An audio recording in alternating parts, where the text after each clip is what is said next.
Okay, let's start ma'am. अब क्या करते हैं आज की वीडियो में क्या करेंगे, स्टैटिस्टिकल फिजिक्स का ट्यूट शीट 3 कवर करेंगे, ठीक है।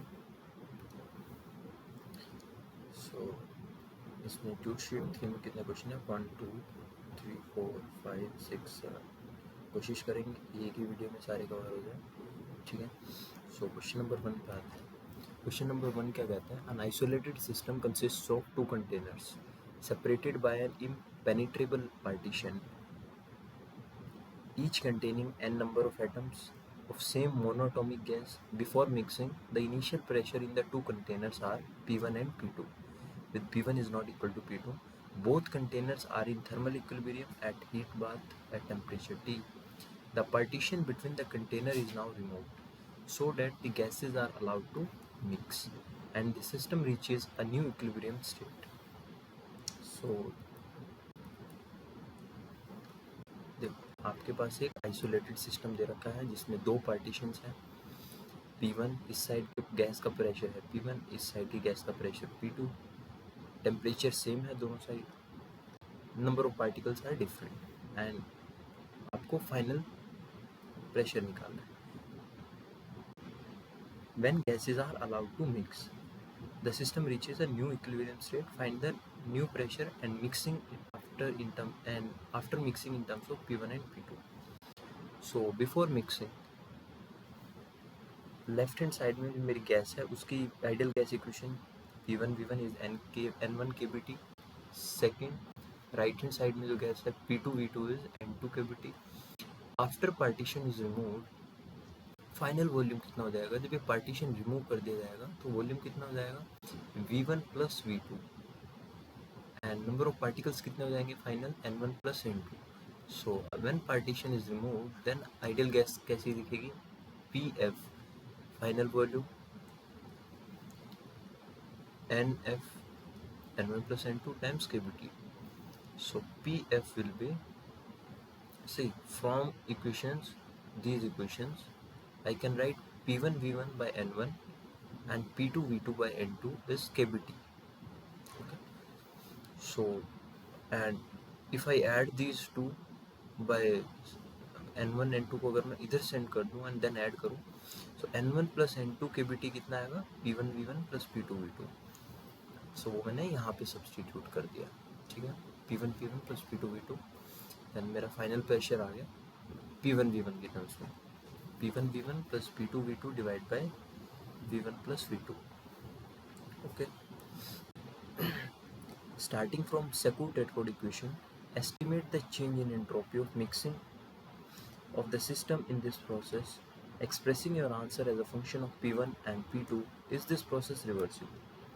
So using Sackur-Tetrode equation, you have to find the change mixing delta S of mixing। Sackur-Tetrode equation क्या होती है, n times kb ln v upon n 4 पाई m e upon 3n power 3/2 plus 5/2। ये expression याद रखना है आपको entropy का, ठीक है। Okay, so for each gas before mixing entropy क्या होगी S1। देखो इसमें क्या चेंज होगा, एनर्जी चेंज नहीं होगी क्योंकि टेम्परेचर दोनों साइड क्या है सेम है। सो व्हाट वेरी क्या करेगा, सिर्फ वॉल्यूम वेरी करेगा and number of particle very करेंगे, तो बाकी टर्म क्या होगी मेरे पास कांस्टेंट होगी। सो S1 कितना होगा, N1 kb ln V1 upon N1। Similarly S2 क्या होगा, entropy of gas 2 N2 kb ln V2 upon N2, ठीक है। आफ्टर मिक्सिंग टोटल एंट्रोपी कितना होगा, N की जगह क्या आ जाएगा N1 plus N2 kb ln V की जगह क्या आ जाएगा V1 plus V2 and N1 plus N2। तो चेंज इन एंट्रोपी कितना कैसे निकालेंगे हम, S final minus S initial. So S final की वैल्यू रख दी, S इनिशियल की वैल्यू रख दी एंड थोड़ा सा सोल्व कर लिया। जब आप थोड़ा फर्दर एक दो स्टेप के बाद यहाँ पे भी आपको P1 V1 बाई KBT दिखे, P1 V1 बाई KBT, वहाँ पे मैं N1 लिख सकता हूँ एंड जहाँ पे P2 V2 बाई KBT दिखे वहाँ पे मैं N2 लिख सकता हूँ। तो जैसे ही आप ये सब्स्टिट्यूशन करोगे तो आपको डेल्टा S ऑफ मिक्सिंग कितना आएगा, P1 V1 by T ln Pf final pressure divided by P1 plus P2 V2 divided by T ln P final by P2. So ये क्या आ गया मेरा entropy of change in entropy आ गया. अब since all these quantities are positive, so it comes out to be positive. It means that our reversible is process is irreversible. A process reversible कब होता? When change in entropy zero आता. Then we can say our process is reversible. Otherwise, if it comes out to be greater than zero, then our process is reversible.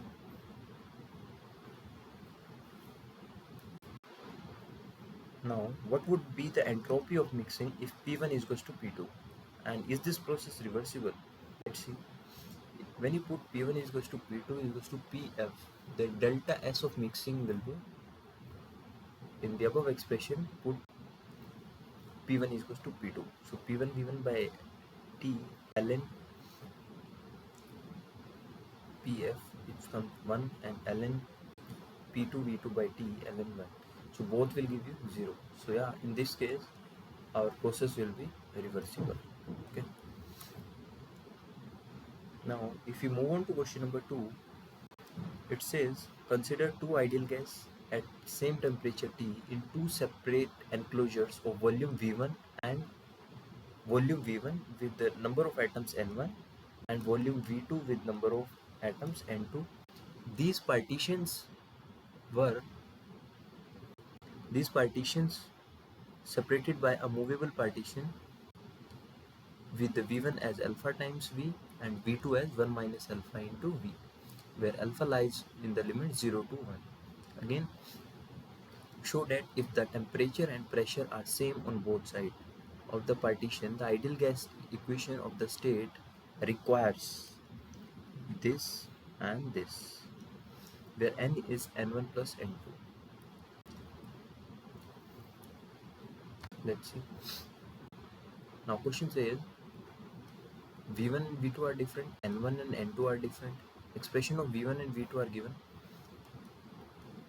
with the limit of alpha. Now say gases are ideal and at same temperature, means temperature of gases on both sides are same. They follow the ideal gas equation.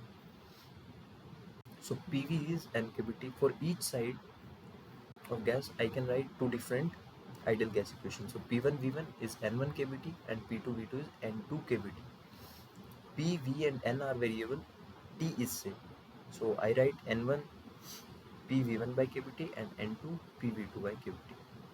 Using given expressions, I put the value of V1 in terms of V and V2 in terms of V.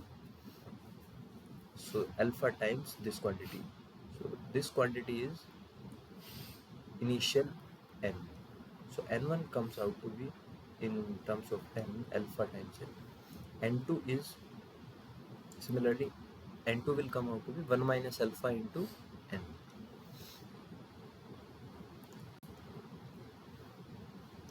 So part 1 done. Part 2 says estimate the change in entropy delta S or delta ST, which is delta ST is delta S1 plus delta S2 after allowing them to mix by removing the partition. Partition को remove कर देते हैं. Is this process reversible? So entropy of mixing is given by Sackur-Tetrode equation, which says NKB ln of V by N. This is in terms of E, V and N. Convert it into in terms of T, V and N by using this substitution. E is 3 by 2 NKBT. In place of E, put 3 by 2 NKBT. 3 by 2 plus 3N will cancel and this 2 will cancel. तो कितना आ गया TVN NKB ln V by N 2 pi m kBT power 3 by 2 plus 5 by 2. किसकी terms में आ गई? TVN की terms में. अब देखो यहाँ पे जो चीज़ वेरी कर रही है उसको बाहर लिखना है, बाकी को मैं एज कॉन्स्टेंट C लिख रहा हूँ. सो ln V upon N first term, second term 3 by 2 सामने आएगा ln T एंड बाकी जो भी आएगा ln V by N 2 pi m kBT उसको मैं कांस्टेंट लिख रहा हूँ. जिसमें T एंड V/N नहीं है, ठीक है। टेम्परेचर सेम है बोथ साइड्स, तो ये टर्म भी क्या होगी मेरी, कांस्टेंट होगी। इसको भी आप कांस्टेंट में मर्ज कर सकते हो, ठीक है, सी का। सो इनिशियल एंट्रोपी कितना होगा, इनिशियल एंट्रोपी ऑफ गैस 1 और gas A, S2I means initial entropy of gas 2। तो इस इक्वेशन से N1 Kb ln V1/N1 plus C, and for gas 2 N2 Kb ln V2/N2 plus C. After mixing, both gases share the total volume V. So S final कितना आएगा, N1 Kb ln V/N1 plus C plus N2 Kb ln V/N2 plus C. So delta S of mixing will be S change in entropy, S final minus S initial. जब subtract करोगे तो N Kb alpha times 1/अल्फा plus 1 minus alpha times ln 1/अल्फा, and alpha की limits दे रखी थी from between 0 to 1, means alpha क्या है, एक पॉजिटिव क्वांटिटी है।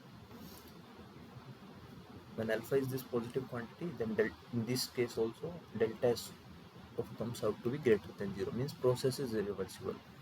If two gases are same, removing the partition makes no difference. Part 3 में क्या कह रहा है, should ST increase as we slide the partition out and when the two gases are same. When the two gases are same, removing the partition make no difference since the system was already uniform or already in equilibrium. So change in entropy will come out to be 0. And what it says, is there any change in internal energy? See, internal energy is a function of temperature and temperature was same on both the sides, so no change in internal energy. Similarly, or any work done, no work done. Okay, so this was question number 2. Now 3 says, starting from Sackur-Tetrode equation for entropy as a function of energy E, volume V, and number N for classical non-relativistic, non-interacting identical gas, obtain an expression for temperature, pressure. You have to find all these physical quantities. So first let's write Sackur-Tetrode equation. We know that dE is Tds minus Pdv plus mu dN. When mu dN is the chemical work done, Pdv is the mechanical work done, and Tds is the expression for delta Q plus delta W, and this is change in internal energy. It's just the another form of this expression. From this expression, what will be T? Temperature क्या होगा? It's del E upon del S at constant V and M. Similarly, when जब calculate करोगे आप, it turns out to be 2E. Just differentiate this equation with respect to S at constant V and N, then temperature comes out to be this. For pressure, it's del E over del V at constant N, S and N. It comes out to be same as for the ideal gas, P is N kBT by V. For chemical potential, mu will be del E, or if you change in terms of entropy, then minus T times del S upon del N at constant E and V. And जब entropy के expression को differentiate करोगे इनके terms में, keeping E and V constant, then minus mu केविटी ln V over N times this. Helmholtz free energy कितना होता है, F is E minus TS. S का एक्सप्रेशन आपके पास है, T से मल्टीप्लाई करोगे, E आप T के टर्म्स में लिख सकते हो कितना, 3/2 N kBT minus T times आपका S का जो एक्सप्रेशन है वो लिख दोगे, तो हेल्महोल्ट्ज़ फ्री एनर्जी आ जाएगी. एंथैल्पी, एंथैल्पी का क्या रिलेशन होता है, H is E plus PV. Gibbs free energy, Gibbs free energy क्या होगी, E plus PV minus TS. इन सब क्वांटिटीज़ की वैल्यूज़ आपको जो आपने ऊपर कैलकुलेट करी है वो यहाँ पे सब्सटीट्यूट करनी है एंड आपके पास एक्सप्रेशन आ जाएगा. Specific heat at constant volume कितना होता है, del E by del T eight constant volume. आपने E को डिफरेंशिएट करना है T के टर्म्स में. Cp minus Cv is N kV. Alpha कितना होता है? What is alpha? Alpha is coefficient of expansion. So coefficient of expansion is 1 upon V del V over del T at constant P. Isothermal compressibility KT कितना होगा? -1 upon V del V upon del P at constant T. ठीक है. So ऐसे करके आप सारे relations निकाल सकते हो if you have the expression for entropy, or you can start from Sackur-Tetrode equation. So this was question number 3.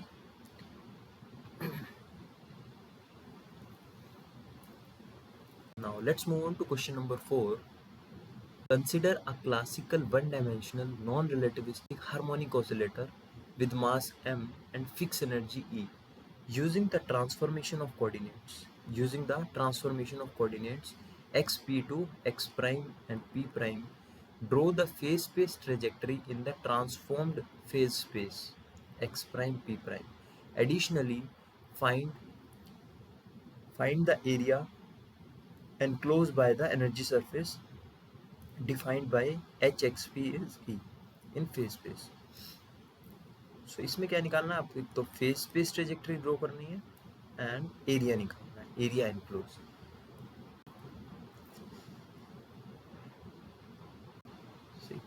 For an classical one dimensional non relativistic harmonic oscillator, हमारा हैमिल्टोनियन किस form में होता है? p² upon 2m plus half m omega square x square is equal to E. using coordinate transformation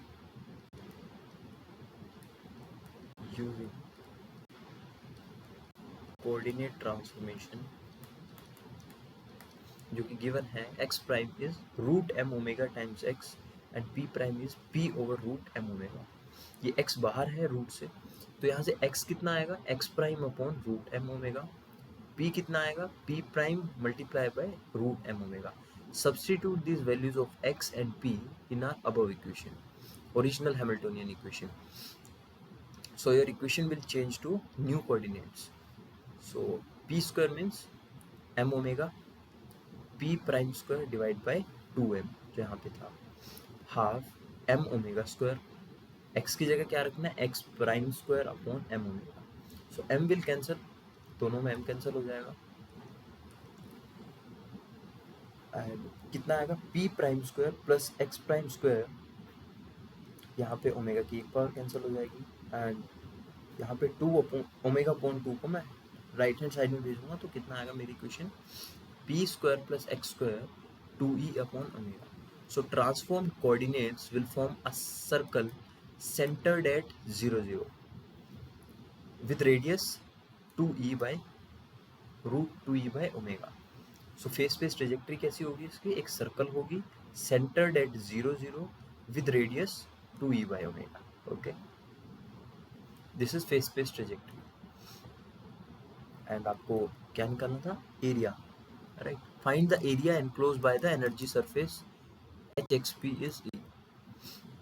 So area enclosed by the energy surface is nothing but the area of this circle, which is pi times r square. R means root 2e upon omega का square. So 2 pi e upon omega. This is area enclosed by energy surface in new transformed coordinates. Original area कितना था? When हमारा Hamiltonian कितना था? ये. अगर मैं इसको इक्वेशन में चेंज करूं तो कितना आएगा? ये p square upon p square plus x square 2m. Basically क्या करना है आपको? e को लेफ्ट हैंड साइड में ले आना है. सो यहाँ पे तो बन जाएगा 2me एंड यहाँ पे कितना बन जाएगा? 2e upon m omega square. So ये किसकी इक्वेशन होती है? ये इलिप्स की इक्वेशन होती है. ठीक है. सो हमारी जो ओरिजिनल फेस स्पेस ट्रेजेक्टरी थी वो क्या थी? इलिप्स थी. एंड इलिप्स का एरिया कैसे निकालते हैं? पाई times a multiply by b, जहाँ पे एक क्या होती है? सेमी मेजर एक्सिस एंड एक क्या होती है? Semi minor axis. ठीक, तो वही निकालना है. Area of ellipse pi a times multiply by b. A B क्या होते हैं? यहाँ पे जो इसके डिनोमिनेटर में होते हैं. जनरल फॉर्म क्या होती है इस इलिप्स की, X square by A square, A is some constant and Y square by B square is equal to 1। ठीक है,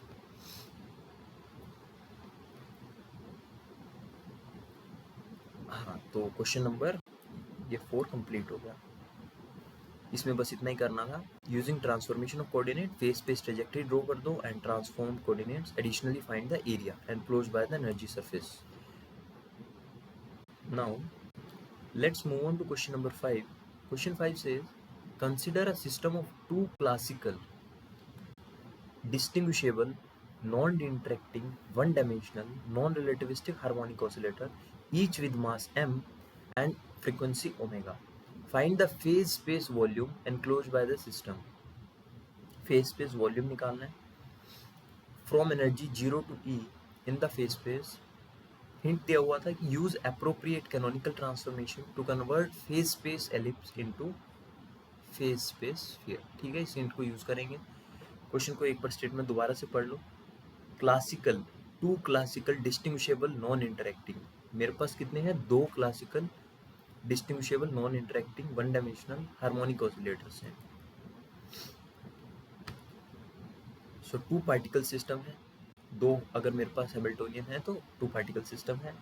टोटल हैमिल्टोनियन कितना होगा? H1 plus H2। H1 कितना होगा? P1 square upon 2m plus half m omega x1 square. H2 कितना होगा? P2 square upon 2m plus half m omega square x square. So अब क्या करना है हमें? ये किस में है? इलिप्स की फॉर्म में है। अब ये हमारा जो ओरिजिनल हैमिल्टोनियन है वो एलिप्स की फॉर्म में है। अब हम इसको कन्वर्ट करेंगे, देखना, अपने स्फीयर में।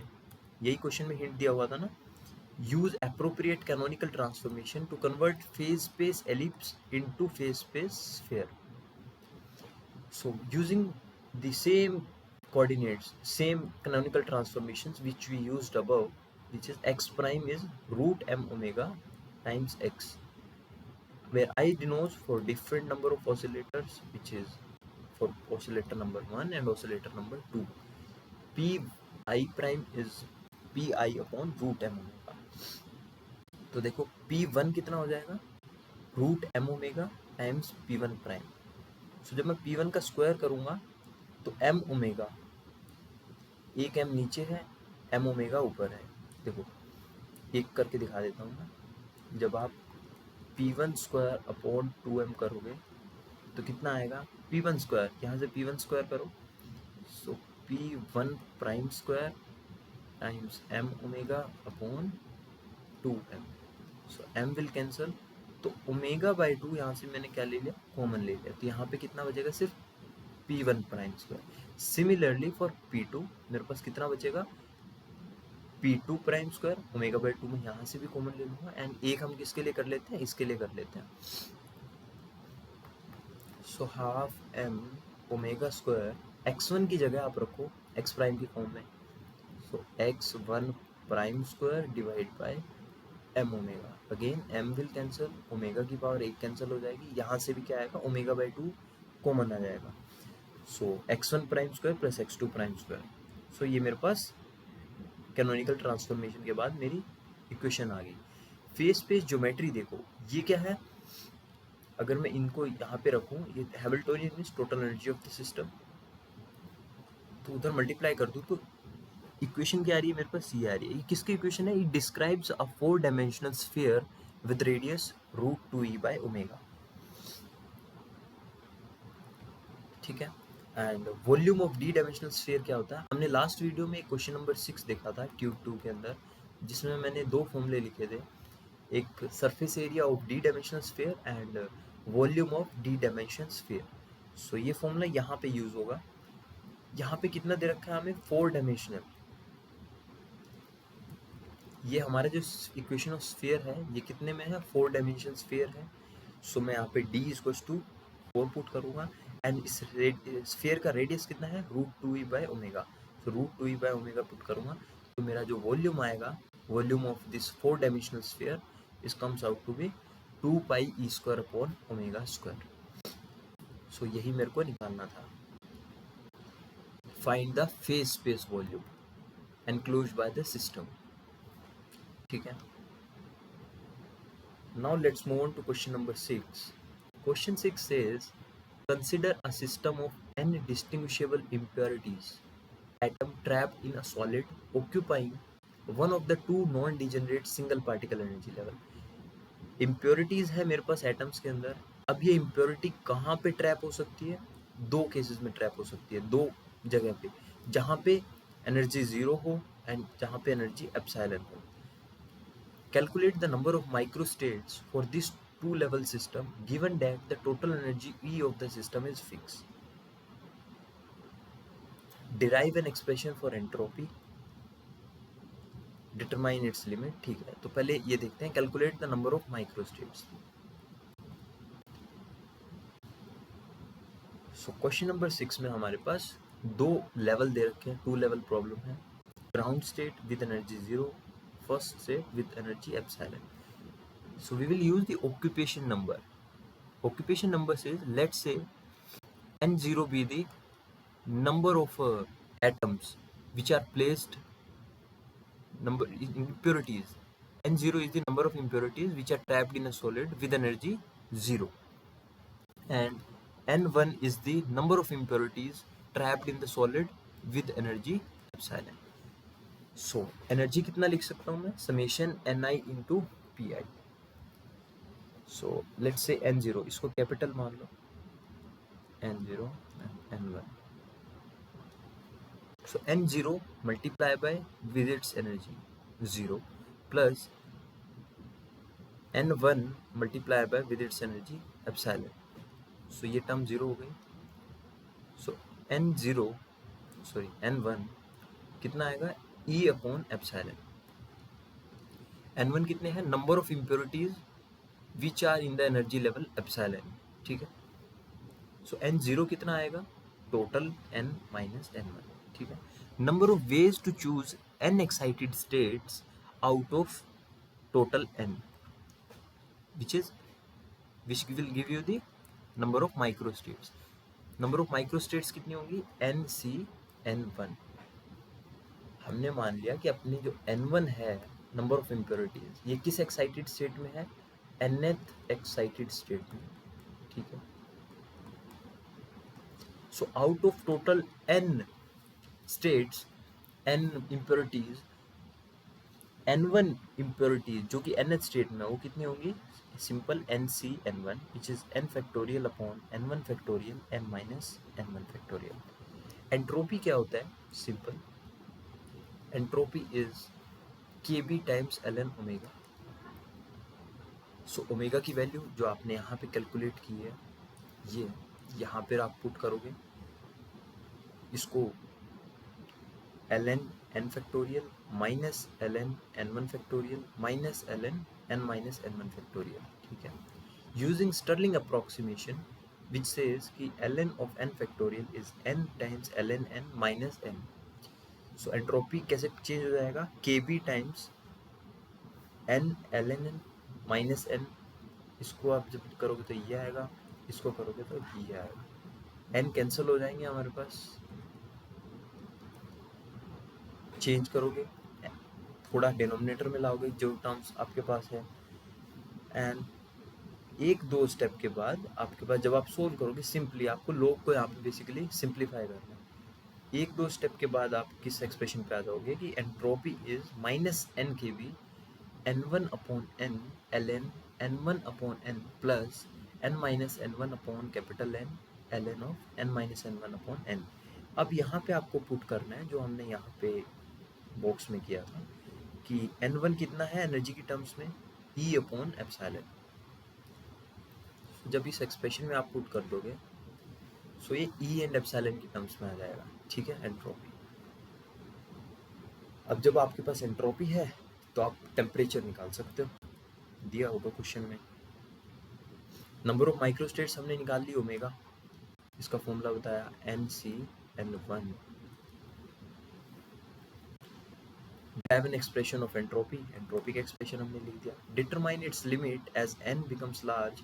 Additionally, obtain the expression for internal energy and temperature and specific heat. सो हमने टेम्परेचर कैसे होता है, del E upon del S, और अगर 1/T करूँ तो del S upon del E. So मैं अपनी एंट्रोपी को डिफ्रेंशिएट करूँगा ई की टर्म्स में, keeping my N and V constant, and उसका रेसिप्रोकल कर दूंगा तो मेरे पास टेम्परेचर आ जाएगा। तो मैंने इसका फाइनल एक्सप्रेशन लिखा है, ये काफ़ी इजी है, तो इसमें मैंने फाइनल एक्सप्रेशन लिखा ताकि आप चेक कर सके कि आपका एक्सप्रेशन क्या है। प्रैक्टिस कर लेना इसको थोड़ा सा डिफ्रेंशिएट करके, कहाँ पे क्या कांस्टेंट लेना है, लोग कहाँ पे माइनस साइन, इसमें काफ़ी मिस्टेक्स हो जाती हैं। अब देखो, जब ये मेरे पास टेम्परेचर का एक्सप्रेशन आ गया तो इसको मेरे को ई निकालना है यहाँ पे। सो ln ऑफ दिस टर्म मैं उधर भेज देता हूँ, माइनस एप्सिलॉन अपॉन के बी टी। अब बीटा क्या होता है, 1/KBT, सो माइनस हो गया बीटा एप्सिलॉन। ई क्या होगा, n epsilon minus E exponential minus beta epsilon. So from this equation we will get energy. Energy कितना आएगा, n epsilon upon 1 plus epsilon plus beta E, ध्यान रखना यहाँ पे प्लस आएगा, ठीक है। अब specific heat at constant volume, अब जब एनर्जी आ गई मेरे पास तो मैं इसको डिफ्रेंशिएट कर दूंगा टी की टर्म्स में। देखो आपको लग रहा होगा कि इसमें टी तो कहीं पे है नहीं, लेकिन टी कहाँ पे छुपा होता है, बीटा में। Beta is 1/KBT। सो जब भी आप किसी एक्सप्रेशन को टी की टर्म्स में डिफ्रेंशिएट करें तो ऑलवेज बीटा का ध्यान रखें कि जहाँ पे बीटा हो पहले उसको चेंज करो 1/KBT, देन डिफ्रेंशिएट करो कि टी की टर्म्स में, तो आपके पास ये एक्सप्रेशन आएगा, ठीक है। अगर मैं इसको प्लॉट करूँ, एन के बी को मैं अगर यहाँ पे ले आऊँ, एन के बी यहाँ से अगर कैंसिल कर दूँ, सो देखो इनिशियली क्या करेगा, ये टर्म डोमिनेट करेगी। So initially exponential minus beta E, and इस पॉइंट के बाद एक पॉइंट आएगा critical temperature, TC is critical temperature, उसके बाद ये वाली टर्म डोमिनेट करेगी। जब टी की वैल्यू सफिशिएंट हो जाएगी तो इट विल डिके, ओके। सो हमने स्पेसिफिक हीट निकाल दी, एनर्जी निकाल दी, एंड टेम्परेचर निकाल दिया, एंट्रोपी निकाल दी, एंड ओमेगा निकालना था, ठीक है। ये चार चीज़ें आपको इसमें कैलकुलेट करनी थी। Now let's move on to question number, last question of our tutorial sheet. Question number 7, which says a system is composed of n distinguishable particles and each particle can be found in the state with energy 0 and E, again two level problem है। The excited state has energy, यहाँ पे बस degeneracy add हो गई है। जो मेरी ground state थी वो उसकी डिजेनरेसी नहीं है, लेकिन जो मेरी एप्सिलॉन स्टेट की एनर्जी थी, जिसकी एनर्जी एप्सिलॉन थी, वो डिजेनरेट है with g equals to 4, while the ground state is not degenerate, okay। The total energy of the system is given by E is n epsilon, ठीक है। ये कैसे आया, let's say n0 is the number of particles in zeroth state multiply by उसकी energy plus n is the number of particles in the first excited state multiplied by with its energy epsilon। so ये term 0 होगी, n epsilon with n a positive integer n less than or equal to n। calculate the number of microstates of system corresponding to fixed energy। number of microstates कैसे लिखोगे आप इस system की, देखो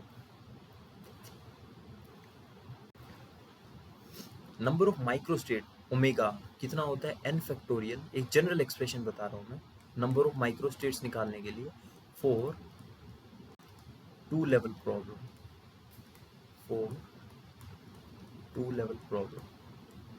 and इसको याद रखना ही, रिमेंबर इट, काफ़ी क्वेश्चन में आपको हेल्प करेगा। ओमेगा कितना होगा, n factorial upon n1 factorial into n2 factorial, g1 power n1 g2 power n2, जहाँ पे n1 क्या है, number of particles in zeroth state, दो स्टेट है ना, n2 क्या है, number of particle in first state, और जीरो एप्सिलॉन स्टेट या फिर एप्सिलॉन स्टेट। g1 क्या है, degeneracy of state having zero energy, and g2 क्या है, degeneracy of second state having energy epsilon, ठीक है, ये एक्सप्रेशन होता है। अब हमें क्वेश्चन में दिया हुआ है कि हमारे केस में क्या है कि जो n1 है ना, n1 is given as n excited states in particle, so n factorial upon, ये फॉर्मूला कैसे चेंज हो जाएगा हमारे केस में, n factorial upon n factorial small n factorial n minus n, g1 दे रखा है हमें 4, तो 4 की पावर n, एंड g2 कितना है हमारे पास, डिजेनरेट, हमारी डिजेनरेसी इसकी कितनी है ही नहीं, तो ये g कितना होगा 1 होगा, g2 1 की पावर समथिंग कुछ भी करोगे तो 1 ही आएगा, ठीक है। सो ये तो आ गया मेरे पास number of microstates, calculate the number of microstates, then compute the entropy of system at the given energy. Okay, let's compute it. Entropy is again kb ln omega, omega का एक्सप्रेशन मैंने जस्ट अभी निकाला है, वो expression यहाँ पे रखना है, इसको मैं थोड़ा चेंज करूँगा क्योंकि मुझे पता है मुझे क्या यूज़ करना है, स्टर्लिंग अप्रोक्सीमेशन यूज़ करना है। So ln n factorial minus ln small n minus ln this, and ये n सामने आ जाएगा plus n times ln 4, again Stirling approximation लगाओगे, जो टर्म कैंसिल होगी उसको काटोगे, n कॉमन लोगे, n के भी ये आएगा। अब यहाँ पे क्या करना है, जहाँ पे भी आपको इस एक्सप्रेशन को चेंज कर लो, इसको आप f मानो या इसको लैम्डा मानो, जहाँ पे भी आपको small n upon capital n, sorry small n upon capital n दिखे, उसको आपको f पुट कर देना। यहाँ से स्मॉल n कितना आएगा, f times capital n, n minus capital N minus small n, सो n माइनस स्मॉल n कितना है, f टाइम्स n। सो मैं कैपिटल इस टर्म को जहाँ पे भी एक्सप्रेशन में capital N minus small n दिखे उसको ऐसे लिखना है f की टर्म्स में, 1 माइनस f इंटू n। सो जब आप ये सब्सटीट्यूशन कर दोगे, देन उसके बाद कुछ टर्म्स कॉमन लोगे, कुछ जीरो हो जाएगा, तो आपके पास फाइनल एक्सप्रेशन आएगा एंट्रोपी का। ये जो कैलकुलेशन है बहुत ही सिंपल है, इसलिए अभी हम कवर नहीं कर रहे हैं वीडियो में। जस्ट मैंने, आप क्या कर सकते हो, वीडियो को पॉज कर सकते हो एंड यहाँ से शुरुआत कर सकते हो अपने एंट्रोपी को कैलकुलेट करना, एंड फाइनल एक्सप्रेशन को मैच कर लेना कि ये आना चाहिए, ठीक है। S upon N K B is minus F L N F minus 1 minus F L N 1 minus F plus F times L N 4, ठीक है। अब एंट्रोपी कैलकुलेट कर लिया हमने। पार्ट सी से compute the ratio of occupation number for 2 energy levels, occupation का number का ratio निकालना है, means occupation number of excited state, ये एक्साइटेड स्टेट का ऑक्यूपेशन नंबर है, एंड ये क्या है, occupation number of ground state, which is 4 times exponential minus epsilon upon kbt as t tends to infinity, ये वाली टर्म कितनी हो जाएगी 1, तो ये कितना आएगा 4 आएगा। सो देखते हैं, इतने ही क्वेश्चन थे शायद इसके। हाँ, so this was all about tutorial sheet number 3। हमने सारे ट्यूट्स कवर कर दिए हैं स्टैटिस्टिकल मैकेनिक्स की प्लेलिस्ट में, ट्यूट 0 से लेके 1 2 3 4 5, एंड हमने क्या कर दिया, PYQ सॉल्व किए हैं, डिटेल सॉल्यूशन 2023 का एंड 2024 का। इसमें हमने जो आइजिंग मॉडल के क्वेश्चंस नहीं किए थे, उस पर मैंने एक सेपरेट वीडियो बना रखी है, क्वेश्चंस ऑन आइजिंग मॉडल करके। सो क्वेश्चंस ऑन आइजिंग मॉडल, जो क्वेश्चन यहाँ पे मिस हुए थे इन दोनों के अंदर, वो मैंने इस वीडियो में कवर किए हुए हैं। इसका टाइटल ये है, questions on icing model, and बाकी हमने सारे ट्यूटोरियल्स पर वीडियो बना दी। सो इतना ही रखना है इस वीडियो में, ठीक है। Thank you.